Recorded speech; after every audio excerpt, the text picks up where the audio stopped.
तो दोस्तों आज की वीडियो में आप देखेंगे कि देवबंदी बहुत बड़े आलिम दीन मौलाना तारिक जमील साहब उन्होंने ये कहा कि आप इमाम हुसैन अलैहिस्सलाम के गम में ये जो रोते हैं ये आप नबी करीम सल्लल्लाहु अलैहि वसल्लम की सुन्नत पे अमल करते हैं। जबकि दूसरी तरफ मुफ्ती तारिक मसूद साहब देवबंदियों के बहुत बड़े आलिम दीन उनका ये कहना है कि आप जो है वो इमाम हुसैन अलैहिस्सलाम के गम में बिल्कुल नहीं रो सकते। नबी करीम सल्लल्लाहु अलैहि वसल्लम जो उसी टाइम रोए थे उस टाइम नबी करीम सल्लल्लाहु अलैहि वसल्लम गमगीन हुए और रोए, लेकिन आप हर साल उस गम को ताज़ा नहीं कर सकते। यहाँ पर आप देख लें मुफ्ती तारिक मसूद साहब का तासुबाना दिन और इस तरह से ये कह रहे हैं कि इमाम हुसैन अलैहिस्सलाम की गम में आप बिल्कुल नहीं हो सकते। मुफ्ती तारिक मसूद साहब को रिप्लाई करते मौलाना तारिक जमील साहब ने ये कहा कि हर चीज़ को बिदत बिदत ना कहा जाए। इमाम हुसैन अलैहिस्सलाम के गम में नबी करीम सल्लल्लाहु अलैहि वसल्लम दुनिया में भी रोए, दुनिया से जाने के बाद इमाम हुसैन अलैहिस्सलाम जिस टाइम शहीद हुए उस टाइम नबी करीम सल्लल्लाहु अलैहि वसल्लम जो है उस टाइम भी उन्होंने गम किया।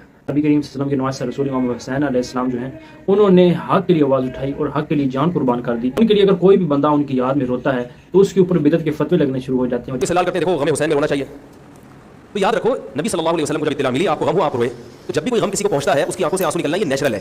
तो ऐसी खबर को सुन के आपको रोना आ जाए तो ये सुन्नत है, इससे कोई हर्ज नहीं है। लेकिन क्या हर साल नबी सल्लल्लाहु अलैहि वसल्लम जिस दिन ये ख्वाब आया था तो अगले साल उसी तारीख में दोबारा रोए, फिर उसी तारीख में दोबारा रोए? भाई जब गम की खबर मिली तो रोए आप सल्लल्लाहु अलैहि वसल्लम। शिया हजरात हैं उनका मसलक है, वो तो सहाबा को नहीं मानते, तो उनका जो मसलक है उनको करने दें, उनके काम में टांग ना अड़ाएं, ना उनसे बहस करें ना उनके काम में टांग अड़ाएं। बोले भाई आपका मसलक है आप करें, मैं कहता हूं जो सुन्नी लोग हैं जिनके उसूली अलग है उनसे वो ये सब क्यों कर रहे हैं? पहले सुन्नत वल जमात के हां रोना इबादत नहीं है। हर शय को बिदत बिदत ना बनाओ। उन्होंने रोती आवाज में कहा, बहते आंसुओं के साथ, कपाते बदन के साथ कि उम्मे सलमा ये फरिश्ता जो मुझे मिलने आया था ये मेरे बच्चे को देख कर कह रहा है कि आपकी उम्मत इस बच्चे को कत्ल कर देगी और जहां उसका खून गिरेगा वो मिट्टी मुझे दिखाई है उसने कहा मैं इसलिए इस पे रो रहा हूं। अभी तो वो शहीद नहीं हुए और रोया जा रहा है, तो हम तो उनकी शहादत पे होते हैं भाई, हम तो उनकी शहादत पे होते हैं और ये क़यामत तक रोते रहेगी दुनिया। क्या मजा, ये अल्लाह का निज़ाम है, उसने करबला के वाक़े को यूं कर दिया जैसे हर साल आज ही हुआ है, आज ही हुसैन शहीद हो रहा है, आज ही अब्दुल्ला का सर कट रहा है, आज ही ज़ैनब की चादर को खड़ा जा रहा है, आज ही लाशों को घसीटा जा रहा है। 10 मुहर्रम हराम के मौका पर आशूरा के दिन या मुहर्रम के अंदर वाक़या करबला को याद करके रोने का सवाल है। तो सैयदना हुसैन के उस वाक़े को याद करके अगर कोई शख्स रोता है या कोई प्रोग्राम अरेंज करता है उसमें वो वाक़या याद करवा के लोग रोते हैं, इसमें कोई बात नहीं बल्कि सवाब का काम है। और ये मैं अपनी तरफ से नहीं कह रहा, ये खुद नबी सल्लल्लाहु अलैहि वसल्लम की सुन्नत है। मुस्नद इमाम अहमद में सही सनद के साथ जिल्द 1 सफ़ा 85 पर इंटरनेशनल नंबर के मुताबिक 648 नंबर हदीस है सही सनद के साथ। सैयदना अली कहते हैं कि एक दिन मैं हुजूर सल्लल्लाहु अलैहि वसल्लम की खिदमत में हाजिर हुआ, आप सल्लल्लाहु अलैहि वसल्लम के चश्माने करम से आंसू रवा थे और हज़रत हुसैन को अपनी गोद में उठाया और सारों कतार रोने। तो सैयदना अली कहते हैं कि मैंने अर्ज़ किया अल्लाह के रसूल सल्लल्लाहु अलैहि वसल्लम मेरे माँ बाप आप पर कुर्बान, आपको किसने रोना कर दिया? और तो आप सल्लल्लाहु अलैहि वसल्लम फरमाया कि अभी जिब्रील अलैहिस्सलाम मेरे पास आए थे और मुझे उन्होंने कहा कि आप इस बच्चे से इतना प्यार कर रहे हैं और आपकी उम्मत इसको फरात के किनारे शहीद कर देगी। तो मैं अपने जज्बात पर काबू ना रख सका और मेरी आंखों से आंसू जारी हो गए। तो वाक़या करबला अभी हुआ नहीं और नबी सल्लल्लाहु अलैहि वसल्लम की मुबारक चश्माने करम से आंसू जारी हुए। और ये सिर्फ उस वाक़े के वक्त नहीं हुए, उस वाक़े के बाद भी। आप हैरान होंगे कि वाक़े के बाद कैसे, वो भी हदीस मुस्नद इमाम अहमद में हदीस मुतवातिरा है, यानी जो कसरत के साथ लोगों ने रवायत की हो उनमें से एक हदीस मुतवातिरा मुस्नद इमाम अहमद में सही सनद के साथ 2165 नंबर हदीस जिल्द 1 सफ़ा 242।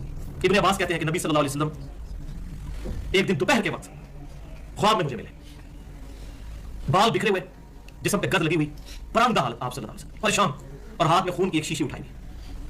इब्न अब्बास कहते हैं मैंने कहा या रसूलुल्लाह सल्लल्लाहु अलैहि वसल्लम मेरे माँ बाप आप पर कुर्बान है, ये आपकी क्या हालत है? अब ये सहाबी का ख्वाब है, वहाबी का, देवबंदी का, बरेलवी का नहीं है। और बुखारी मुस्लिम की मुत्तफ़क़ हदीस है, जिसने मुझे ख्वाब में देखा उसने मुझे को देखा, मेरी शक्ल में शैतान नहीं आ सकता। तो सहाबा किराम तो कंफर्म हुजूर की शक्ल को पहचानते थे। या रसूलुल्लाह मेरे माँ बाप आप पर कुर्बान, आपकी क्या हालत हो गई है? हुजूर की वफात के 50 साल के बाद ये ख्वाब देख रहे हैं पास।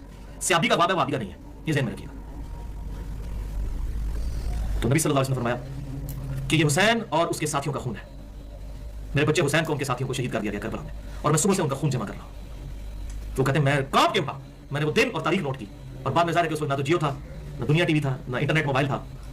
बहुत अच्छे बात खबर पहुंची कि उसी दिन 61 हिजरी में 10 मुहर्रम हराम के दिन उसी वक्त सैयदना हुसैन को शहीद किया गया। कहते मैंने याद रखा वो दिन और वही दिन था। सोचने वाली बात यह है कि मुफ्ती तारिक मसूद साहब फिर नबी करीम सल्लल्लाहु अलैहि वसल्लम को भी वो कहेंगे कि नबी करीम सल्लल्लाहु अलैहि वसल्लम जो है वो भी शिया थे, क्योंकि नबी करीम सल्लल्लाहु अलैहि वसल्लम तो इमाम हुसैन अलैहिस्सलाम के गम में रोए हैं। हुसैन अलैहिस्सलाम बिल्कुल छोटे थे उस टाइम ही नबी करीम सल्लल्लाहु अलैहि वसल्लम रोए और इसके बाद इमाम हुसैन अलैहिस्सलाम की जब शहादत हुई नबी करीम सल्लल्लाहु अलैहि वसल्लम जो है वो ख्वाब में नबी सल्लल्लाहु अलैहि वसल्लम की जो बाल है वो बिखरे हुए थे और नबी करीम सल्लल्लाहु अलैहि वसल्लम जो है वो बहुत ही अफसरदा हालत में थे, बहुत ही गमगीन थे। अभी ने पूछा कि नबी करीम सल्लल्लाहु अलैहि वसल्लम से कि मेरे माँ बाप आप पर कुर्बान हो, आपने ये कैसी हालत बनाई हुई है? और नबी करीम सल्लल्लाहु अलैहि वसल्लम के हाथ में एक शीशी भी थी जिसके अंदर खून था। तो नबी करीम सल्लल्लाहु अलैहि वसल्लम ने यह फरमाया कि मैं सुबह से हुसैन और उसके साथियों का खून जमा कर रहा हूँ। तो नबी करीम सल्लल्लाहु अलैहि वसल्लम की जो हालत है वो बिल्कुल अजीबोगरीब हालत बनी हुई है, चेहरे के ऊपर डस्ट पड़ी हुई है, बाल हैं वो बिखरे हुए हैं। तो नबी करीम सल्लल्लाहु अलैहि वसल्लम ने इमाम हुसैन अलैहिस्सलाम जब शहीद हुए हैं करबला के अंदर 10 मुहर्रम हराम को, उस टाइम नबी करीम सल्लल्लाहु अलैहि वसल्लम ने गम किया। लेकिन ये जो मुफ्ती तारिक मसूद साहब ये कह रहे हैं कि ये काम जो है ये शियों का काम है।